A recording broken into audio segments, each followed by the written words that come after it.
Right-wing conspiracy theorist Alex Jones's latest target is Denver Health. The man who's been ordered to pay $1 billion in damages for saying that the Sandy Hook school shooting was a hoax is now suggesting that the American government is preparing a secret bioweapons program in Colorado. His conspiracy echoes and builds on claims made by conservatives from our state. They're trying to create a secret project to have Ebola cases and then test on people that have Ebola. And it's a whole secret Ebola testing project in Colorado. That's what it looks like to me. Here's what it looks like in reality. Conspiracy theorist Alex Jones is seizing on a 9 News story about Denver health workers getting an Ebola vaccine, combined with right-wing fears about animal research being done at Colorado State University. So are you expecting an outbreak in Colorado?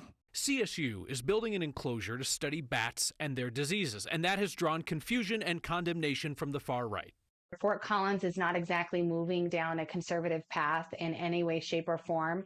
And to go from their transgender ideology to now their bat institution. The Ebola virus, the Marburg virus, the Nipah virus, and the Hendra virus, they are all going to be studied right here in Fort Collins in a bat lab. CSU says that claim by former GOP gubernatorial candidate Heidi Ganahl is not true. Because this breeding facility is designed for just that, breeding and then some experiments.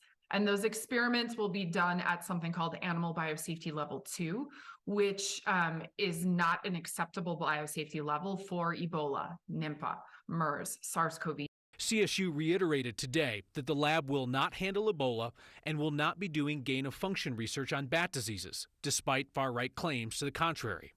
Now to part 2 of the conspiracy theory.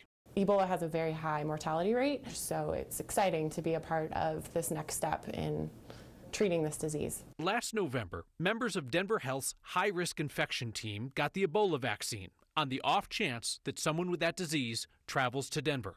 The U.S. government has moved bioweapon labs to Denver and is injecting healthcare staff with live Ebola, and it's shedding and spreading.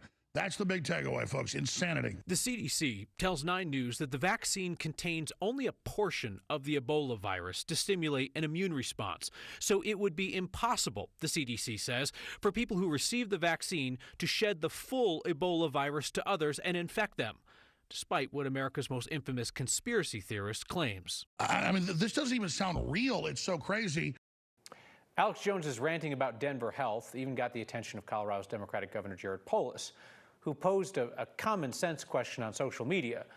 Why would first responders getting the Ebola vaccine in Colorado be more of a danger than the first responders getting the same vaccine in a bunch of other states?